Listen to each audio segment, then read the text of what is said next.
ಶಾಲೆ ಅಂತ ಹೇಳುವಾಗ ಸಣ್ಣ ಮಕ್ಕಳು, ಪುಟ್ಟ ಮಕ್ಕಳನ್ನು ಕಂಟ್ರೋಲು ಮಾಡೋದು ಅಂದರೆ ಅದು ತುಂಬ ಕಷ್ಟದ ಕೆಲಸ.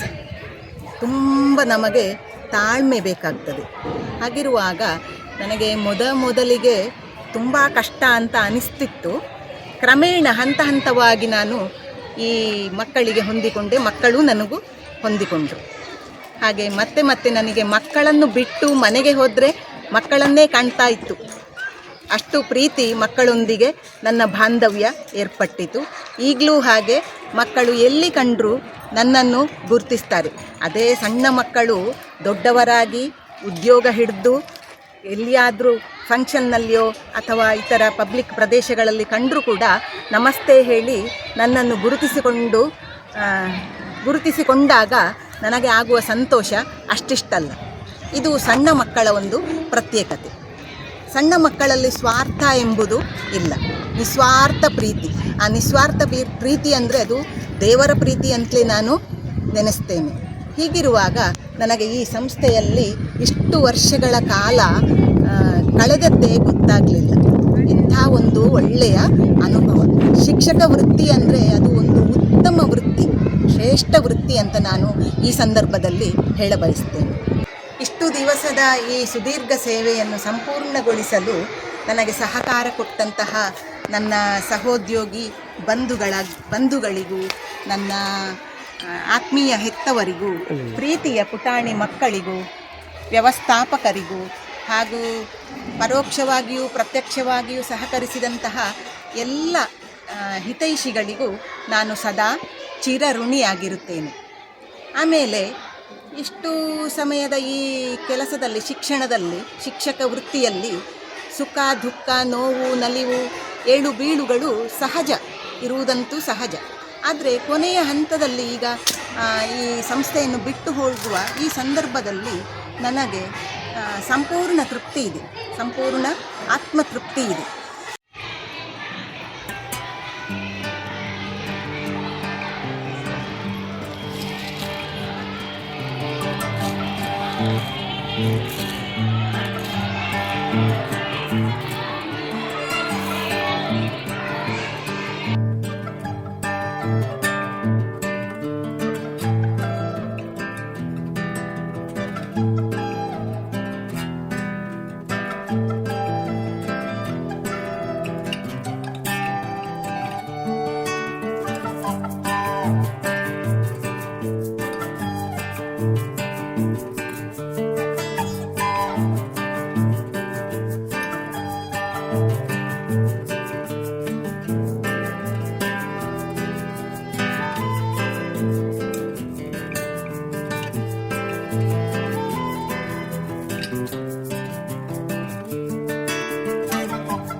ಕ್ಷೇತ್ರದಲ್ಲಿ ಸೌಮ್ಯ ಸ್ವಭಾವದವರಾಗಿ LPಯಲ್ಲಿ ಸಣ್ಣ ಮಕ್ಕಳನ್ನು ಉತ್ತಮ ರೀತಿಯಲ್ಲಿ ನೋಡಿಕೊಳ್ಳುತ್ತಾ 31 ವರ್ಷಗಳಾದ ಸೇವೆ ಸಲ್ಲಿಸುತ್ತಾರೆ.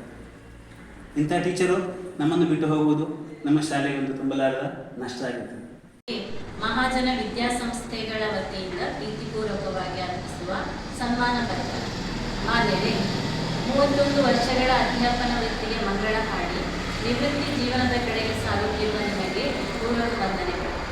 ಕಾಸರಗೋಡು ಜಿಲ್ಲೆಯ ನೆರಿಯ ಹೆಗಡೆ ನಾರಾಯಣ ಭಟ್ಟ ಮತ್ತು ಮೂಕಾಂಬಿಕಾ ಇವರ ಸುಪುತ್ರಿಯಾಗಿ ದಿನಾಂಕ 27/6/1969 ಬಾಯಾರು ಗ್ರಾಮದ ತಲೆಂಗಳದಲ್ಲಿ ನೀವು ಜನಿಸಿದಿರಿ. ಪ್ರಾಥಮಿಕ ಮತ್ತು ಪ್ರೌಢ ಶಿಕ್ಷಣವನ್ನು ಶ್ರೀ ದುರ್ಗಾ ಪರಮೇಶ್ವರಿ ಪ್ರೌಢಶಾಲೆ ಧರ್ಮತಳಕದಲ್ಲಿ ಪೂರೈಸಿದಿರಿ.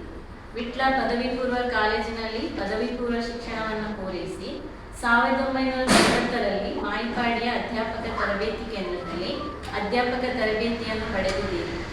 ಸರ್ಕಾರಿ ಹಿರಿಯ ಪ್ರಾಥಮಿಕ ಶಾಲೆ ಕಡಂಬಾರು ಮತ್ತು ಇದೇ ವಿದ್ಯಾಸಂಸ್ಥೆಯ ಹಿರಿಯ ಪ್ರಾಥಮಿಕ ವಿಭಾಗದಲ್ಲಿ ತಾತ್ಕಾಲಿಕ ಅಧ್ಯಾಪಕಿಯಾಗಿ ದುಡಿದ ನೀವು 1994 ಜೂನ್ 15ರಂದು ಈ ಸಂಸ್ಥೆಯ ಕಿರಿಯ ಪ್ರಾಥಮಿಕ ವಿಭಾಗದಲ್ಲಿ ಖಾಯಂ ಅಧ್ಯಾಪಿಕೆಯಾಗಿ ವೃತ್ತಿ ಜೀವನಕ್ಕೆ ಪಾದಾರ್ಪಣೆ ಮಾಡಿದ್ದೀರಿ. ಮನ ತುಂಬಿ ನಾವಿಂದು ಶುಭವನ್ನು ಕೋರುತ್ತಾ ನಿಮಗೆ ಬೀಳ್ಕೊಡುವೆವು ನಾವಿಂದು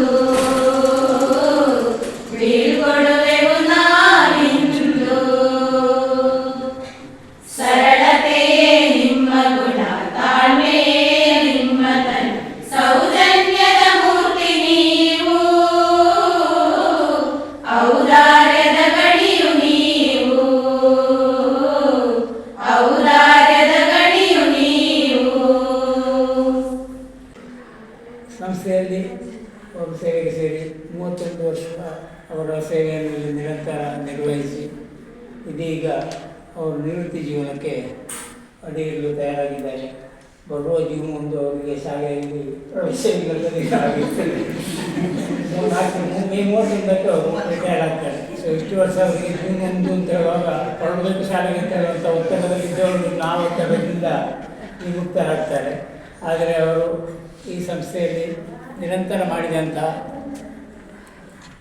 ಸೇವೆ ಮತ್ತು ವಿದ್ಯಾರ್ಥಿಗಳಿಗೆ ಕಲಿಸಿದಂತಹ ಕಲಿಲಿಕ್ಕೆ ಅವರ ಆ ಉತ್ತಮ ಸೇವೆಗಳು ಅವರ ಜೀವನದ ಮುಂದೆಯೂ ಅವರಿಗೆ ಸಹಾಯಕರವಾಗಿ ಶ್ರೀ ഗുരുദേവതാനുഗ്രഹದಿಂದ ಅವರು ನೆಮ್ಮದಿಯಿಂದ അവರ ഭാവന ನಡೆಸುವಂತಾಗಲಿ. പുതിയൊരു ജീവിതം തുടങ്ങുകയാണ്. ഇപ്പോൾ ടീച്ചർക്ക് ഇനി എന്തൊക്കെ ആഗ്രഹങ്ങളാണ് ബാക്കി വെച്ചിരിക്കുന്നത്? ചിലപ്പോൾ നല്ല പാട്ട് പാടാൻ കഴിവുള്ള ടീച്ചറായിരിക്കും, അല്ലെങ്കിൽ നന്നായിട്ട് ഡാൻസ് കളിക്കുന്ന ടീച്ചറായിരിക്കും, അല്ലെങ്കിൽ ചിത്രം വരക്കുന്ന ടീച്ചറായിരിക്കും. അങ്ങനെ എന്തെങ്കിലും ഒരു കഴിവുണ്ടാവുമല്ലോ ടീച്ചർക്ക്. ಯಾಕೆಂದರೆ ಹಿರಿಯರಿಗಿರುವಂತಹ ಅವರ ಅನುಭವಗಳು ನಮಗೆ ಕಿರಿಯರಿಗೆ ಯಾವತ್ತಿಗೂ ಇರಲಿಕ್ಕೆ ಸಾಧ್ಯ ಇಲ್ಲ. ಹಿರಿಯರು ಹಿರಿಯರೇ, ಕಿರಿಯರು ಕಿರಿಯರೇ. ಅಂತೂ ಹಿರಿಯಕ್ಕ ನಮ್ಮ ಶಾಲೆಯನ್ನು ಬಿಟ್ಟು ಹೋಗ್ತಾ ಇದ್ದಾರೆ ಅನ್ನೋದಂತೂ ಬೇಸರ ಇದೆ. ಅವರು ಮಕ್ಕಳನ್ನು ನಗುನಗಿಸುತ್ತಾ ಪ್ರೀತಿಯಿಂದ ಅವರು ಮಕ್ಕಳಿಗೆ ಮೆಚ್ಚುಗೆ ಆಗುವ ಹಾಗೆ ಅಂತಹ ಶಿಕ್ಷಕಿಯಾಗಿದ್ದರು.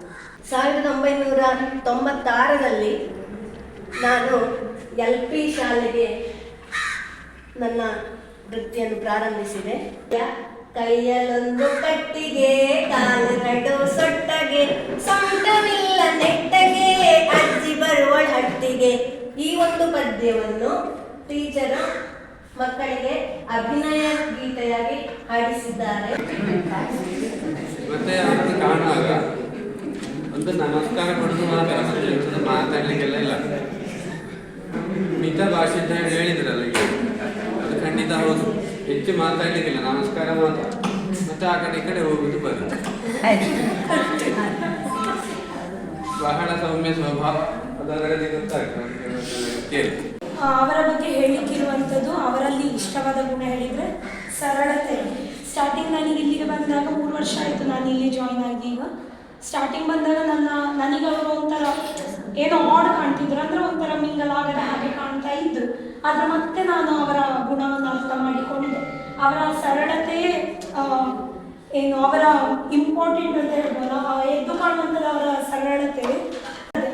ನಾವು ಯಾವಾಗಲೂ ಸೈಲೆಂಟ್ ಇರಬೇಕು. ಎಲ್ಲಿಯಾದರೂ ನಾನು ಆ ಹೊತ್ತಲ್ಲಿ ರಿಟರ್ನ್ ಮಾತಾಡಿದ್ದಿದ್ರೆ ಅಲ್ಲಿ ಏನು ವಾದಗಳು ನಡೀತಿದ್ದ ಹೊರತು ಅಲ್ಲೇನು ಒಂದು ಫೈನಲ್ ಇದಾಗ್ತಿರ್ಲಿಲ್ಲ. ಆದರೆ ನಾನು ಸೈಲೆಂಟ್ ಇದ್ದ ಕಾರಣ ಅವರಿಗೆ ಅವರ ತಪ್ಪಿನ ಅರಿವಾಯಿತು ಅಂತ ಹೇಳಿ ಹಾಗಿರುವ ಗುಣ ಎಲ್ಲ ತುಂಬ ಖುಷಿ ಆಗ್ತದೆ ಲಲಿತಾ ಟೀಚರಲ್ಲಿ. ಒಂದು 10 ವರ್ಷ 1994ರಿಂದ 2004ರವರೆಗೆ ನಮ್ಮ ಆ ಒಂದು ವೃತ್ತಿ ಜೀವನ ಹೇಗಿತ್ತು ಅಂದರೆ, ಒಂದು ನನ್ನ ಉದ್ಯೋಗ ಸಮಯದಲ್ಲಿ ಒಂದು ಸುವರ್ಣ ಕಾಲ ಅಂತ ಹೇಳ್ಬೋದು. ಅಷ್ಟು ಒಂದು ಒಳ್ಳೆಯ, ನಮಗೆ ಮನೆಯಲ್ಲಿ ರಜೆ ಸಿಕ್ಕಿದ್ರೆ ಉದಾಸೀನ ಆಗ್ತಿತ್ತು. ಯಾಕಪ್ಪ ರಜೆ ಸಿಕ್ಕಿ ಅಂತ ಆಗ್ತಿತ್ತು. ಅಷ್ಟು ಒಂದು ಒಳ್ಳೆಯ ಒಡನಾಟದ ಆತ್ಮೀಯ ಬಂಧುಗಳ ಹಾಗೆ, ನಮ್ಮ ಮನೆಯವರ ಹಾಗೆ ಇರುವ ಸ್ಟಾಫಿ. ನನಗೆ 1ನೇ ಕ್ಲಾಸಿಗೆ ಎಂತ ಮಾಡಬೇಕಾ, ಅಕ್ಷರ ಕಲಿಸ್ಬೇಕಾ, ಪದ್ಯ ಹೇಳಬೇಕಾ, ಫಸ್ಟಿಗೆ ಎಂಥದ್ದು ಅಂತ ಗೊತ್ತಿರಲಿಲ್ಲ. ಆಗ ಆಚೆ ಕ್ಲಾಸಲ್ಲಿ ಪರಮೇಶ್ವರಿ ಟೀಚರ್ ಅಂತ ಇತ್ತು. ಅವರನ್ನು ಮೆಲ್ಲ ತಟ್ಟೆ ನೋಡಿ ಅವರು ಹೇಗೆ ಮಾಡ್ತಾರೆ ಹಾಗೆ ನಾನು ಮಾಡಿಕೊಂಡು ಕೇಳಲಿಕ್ಕೆ ಅಂದರೆ ಅಷ್ಟು ಪರಿಚಯ ಆಗಲಿಲ್ಲ ಫಸ್ಟಿಗೆ ಅಂತ. ಈ ದೀಪಕ್ ರೈ ಹೇಳುವವ ಹುಡುಗ, ನಾನು ರಜೆ ಮಾಡಿದ್ದೆ, ಅವ ಕೂಗಿಕೊಂಡು ಚೀಲ ತಗೊಂಡು ಹೋಗುದು ಮನೆಗೆ. ಹಾಗೆ ಒಂದು 2-3 ಸಲ ಮಾಡಿದೆ ಹಾಗೆ. ಆಗ ನನಗಾಯ್ತು, ಓ ಹಾಗಿದ್ರೆ ನನ್ನದು ಸರಿ ಆಗ್ತದೆ ಹಾಗಿದ್ರೆ ಅಂತ ನಾನು ತಿಳ್ಕೊಂಡೆ ಅದರಲ್ಲಿ. ಪರಮೇಶ್ವರಿ ಟೀಚರ್ ಬಂದಿಳಿದು, ನೀನು ನಿನ್ನೆ ಬಾರದ ಕಾರಣ ದೀಪಕ್ ರೈ ಇಲ್ಲಿಗೆ ಶಾಲೆಗೆ ಬಂದು ಹಾಜರಿ ಹೇಳಿಯಪ್ಪ, ನಿನ್ನ ಕಾಣ್ತಿಲ್ಲ ಹೇಳಿ ಅವ ಸೀದಾ ಓಡಿದ್ದ. ಆಮೇಲೆ ಯಾವುದೇ ಕಷ್ಟ ಬಂದರೂ ನಾನು ಬೇರೊಬ್ಬರಿಂದ ಬಂದದ್ದು ಅಂತ ನಾನು ತಿಳ್ಕೊಳ್ಳುವುದಿಲ್ಲ. ಅದು ನಮ್ಮ ಪೂರ್ವಜನ್ಮದ ಕರ್ಮವೋ ಅಥವಾ ಈ ಜನ್ಮದ ಕರ್ಮವೋ, ಅಲ್ಲಿಂದಲೇ ನಮಗೆ ಕಷ್ಟ ಉಂಟಾಗುವುದು. ನನ್ನ ವೃತ್ತಿ ಜೀವನದಲ್ಲಿ ನನಗೆ ತುಂಬ ಸಮಾಧಾನ ಇದೆ, ಸಂತೋಷ ಇದೆ. ಆಗ ಅವರು ಹೇಳಿದ್ರಲ್ಲ, ನವ್ಯ ಟೀಚರ್ ಒಬ್ಬರು ಪೇರೆಂಟ್, ಅದು ನನ್ನ ಜೀವನದಲ್ಲಿ ನನ್ನ ವೃತ್ತಿ ಜೀವನದಲ್ಲಿ ಮೊದಲ ಕಂಪ್ಲೇಂಟ್. ಅಷ್ಟರವರೆಗೆ ನನಗೆ ಕಂಪ್ಲೇಂಟ್ ಅನ್ನುವುದೊಂದು ಬರಲಿಲ್ಲ. ಆಮೇಲೆ ತುಂಬ ಹೆತ್ತವರಿಗೆ ತುಂಬ ನನ್ನಲ್ಲಿ ಆತ್ಮೀಯತೆ ಇತ್ತು, ಮಕ್ಕಳಿಗೂ ಹಾಗೆ. ಈಗಲೂ ಕೂಡ ಅಲ್ಲಿ ಕೆಲವು ಮಕ್ಕಳೆಲ್ಲ ಕಂಡ್ರೆ, ಟೀಚರ್ ನೀವು ರಾಮಾಯಣ ಮಹಾಭಾರತ ಕಥೆಯಲ್ಲಿ ಹೇಳಿಕೊಂಡಿದ್ದದ್ದು ಅವತ್ತು ನಮಗೆ ಈಗಲೂ ನೆನಪುಂಟು. ಅಂತೂ ಇಂತೂ ಒಂದು ಪಾತ್ರ ಮುಗಿಯಿತು. ಹಾಗೆ ಎಲ್ಲರಿಗೂ ನಾನು ಮತ್ತೊಮ್ಮೆ ವಂದಿಸುತ್ತಾ, ನಿಮ್ಮ ಆಶೀರ್ವಾದ ಹಾರೈಕೆ ಸದಾ ಹೀಗೆ ಇರಲಿ ಅಂತ ಬೇಡಿಕೊಳ್ತಾ ನಾನು ವಿರಮಿಸ್ತೇನೆ. ಲಲಿತಕುಮಾರಿ ಟೀಚರ್ ಹೇಳಿದ ವಿಷಯವು ಶೈಲಜಾ ಬಿ ಟೀಚರ್ ಹೇಳಿದ ವಿಷಯಗಳನ್ನು ಕೇಳುವಾಗ ಟೀಚರ್ ವಿಶೇಷ ವ್ಯಕ್ತಿತ್ವವುಳ್ಳ ಟೀಚರ್ ಹೇಳಿ ಅನ್ನಿಸ್ತದೆ ನನಗೆ. ನಾನಿಲ್ಲಿ ಬಂದು 17 ವರ್ಷಗಳಾದರೂ ಕೂಡ ಟೀಚರ್ ಪರಿಚಯ ಹಾಗೆ ಹೆಚ್ಚಾಗಿ ನನಗಿಲ್ಲ. ಅಂದರೆ ಅವರ LP, ನಾನು ಹೈಸ್ಕೂಲಲ್ಲಿದ್ದೆ. ಆದ ಕಾರಣ ನಮಸ್ತೆ ಹೇಳೋದು ಮಾತ್ರ ಅಲ್ಲದೆ ಅವರ ಗುಣದ ಬಗ್ಗೆ ನನಗೆ ಹೆಚ್ಚಿನ ಪರಿಚಯ ಇಲ್ಲ. ಆದರೆ ಅವರಿಬ್ಬರ ಮಾತುಗಳನ್ನು ಕೇಳಿದಾಗ ನನಗೆ ಅನ್ನಿಸ್ತದೆ ಕೆಲವೊಂದು ವಿಷಯಗಳು ನಮಗೆ ತಿಳ್ಕೊಳ್ಳುವಂಥ ವಿಷಯಗಳನ್ನು ಹೇಳಿದರು.